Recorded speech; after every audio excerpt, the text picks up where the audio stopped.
बिस्मिल्लाहिर्रहमानिर्रहीम। रसूल अल्लाह सल्लल्लाहु अलैहि वसल्लम ने इरशाद फरमाया, क्या मैं तुम्हें वो बात ना बताऊं जो धरते में रोज़े, नमाज और सदक़े से भी अफजल है। सहाबा कराम ने अर्ज़ की, क्यों नहीं, ज़रूर बताइए। आप सल्लल्लाहु अलैहि वसल्लम ने फरमाया, लड़ने वालों के दरमियान सुलह करवा देना। रसूल अल्लाह सल्लल्लाहु अलैहि वसल्लम ने इरशाद फरमाया, जन्नत में एक बाज़ार है जिसमें जन्नती हर जुमे को आएंगे। वहाँ शुमाली हवा चलेगी जो जन्नतियों के चेहरों और कपड़ों पर लगेगी। वो हुस्न जमाल में बढ़ जाएंगे। जो अपने घर वालों के पास वापस आएंगे तो वो भी हुस्न जमाल में और बढ़ गए होंगे। इनके घर वाले इनसे कहेंगे, अल्लाह की कसम, हमारे यहाँ जाने के बाद तुम्हारा हुस्न जमाल और बढ़ गया है। वो कहेंगे, और तुम भी, अल्लाह की कसम, हमारे पीछे तुम लोग भी और ज़्यादा खूबसूरत हसीन हो गए हो। रसूल अल्लाह सल्लल्लाहु अलैहि वसल्लम ने इरशाद फरमाया, जब कोई कौम ऐहद तोड़ती है तो इल्मी कत्ल आम हो जाता है।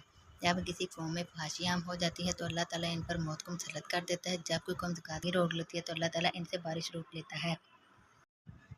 हदीस नबवी। सहाबा ने अर्ज़ किया, या रसूलल्लाह, कौन शख्स सबसे अफजल है।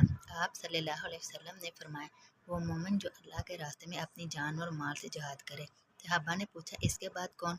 आप सल्लल्लाहु अलैहि वसल्लम ने फरमाया, वो मोमिन जो पहाड़ की किसी घाटी में रहना इख्तियार करे, अल्लाह ताला को खौफ रखता हो और लोगों को छोड़कर अपनी बुराई से इनको महफूज रखे।